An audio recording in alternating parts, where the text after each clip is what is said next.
Students, તમારા ઓબ્જેક્ટિવને લીધે તમારા દરેક સબ્જેક્ટમાં માર્ક્સ કટ થાય છે, તો આ સ્ટ્રેટેજી ફોલો કરો. ઓબ્જેક્ટિવ ક્વેશ્ચન જે બી હોય, CBSE બોર્ડ હોય યા ગુજરાત હોય, કન્ટેન્ટ ક્લિયર કરો કે એક ક્વેશ્ચન છે તમે રેડી કર્યો છે કે એના કેટલા ઓપ્શન, રાઈટ ઓપ્શન અવેલેબલ છે. ઓબ્વિયસલી રોંગ છે એ અલગ થઈ જશે.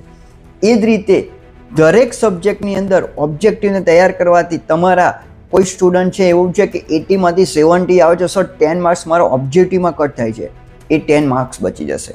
બીજું, તમારે ગુડ સ્કોર કરવો છે. આપણે NCERTના દરેક પેજમાંથી એવરી પેજ જે કહેવાય દરેક પોઈન્ટને કવર કરીશું, પ્રોપર સમજીશું અને એના ઉપર રાઇટિંગ કરીશું. કેમ કે આપણી જે બોર્ડ એક્ઝામ છે એ NCERTને ફોલો કરે છે, નહીં કે પબ્લિકેશન. એટલે NCERTના ફર્સ્ટ પેજથી લઈને લાસ્ટ પેજમાં એક પણ પોઈન્ટ આપણો મિસ નથી થતો. બધું જ આપણને ક્લિયર છે, તો ડેફિનેટલી આપણા 80 સ્કોર આવી શકે છે.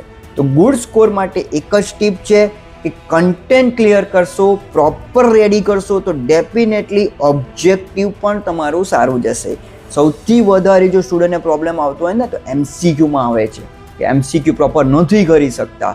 તો MCQને પ્રોપર કરવા માટે તમારે સબ્જેક્ટમાં જે કન્ટેન્ટ છે પ્રોપર રેડી કરવું પડશે. ઇવન મેથ્સમાં પણ, science, SS, English, every subject. Okay, તો આ રીતે પ્રિપેર કરો અને ગુડ સ્કોર કવર કરો.